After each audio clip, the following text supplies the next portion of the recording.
Yeah, well, really what we're interested in is empathy and how we relate to other people in the sense of how do we understand them and what they're doing.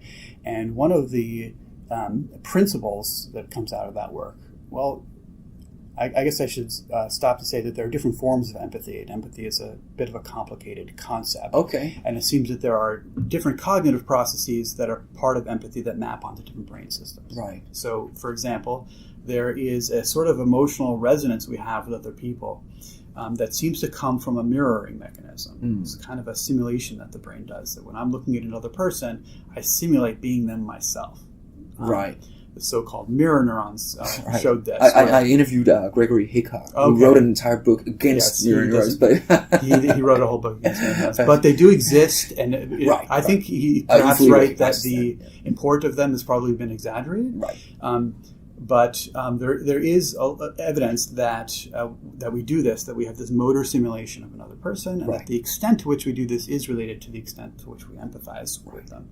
And then there are these other, that also that simulation process extends to other kinds of feelings. So we've been able to show, for example, that when I watch somebody else touching a bunch of different objects, the part of my brain that represents touch is activated in a very specific way that allows us to actually decode what kinds of touches you're looking at. Right.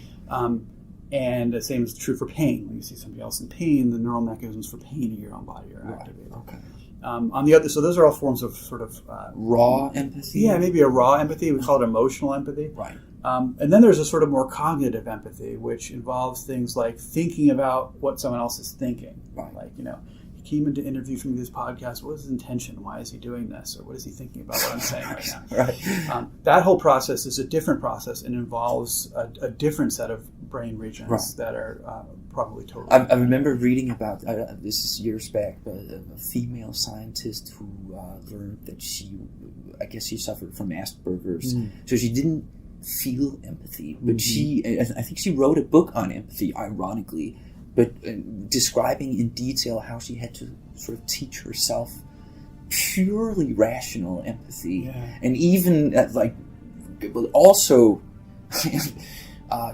trying to understand people's micro expressions and stuff like that. Stuff that just happens automatically. Yeah, and there is some evidence that people on the autism spectrum have some kind of deficit with that mirror neuron system, so that the resonating sort of emotional empathy is harder for them. Right. As well. Thanks for watching. If you want to see the whole interview, just follow the link up here or down below. And please subscribe for more outrageous clips from my interviews. Thank you. Have a good one. Cheers.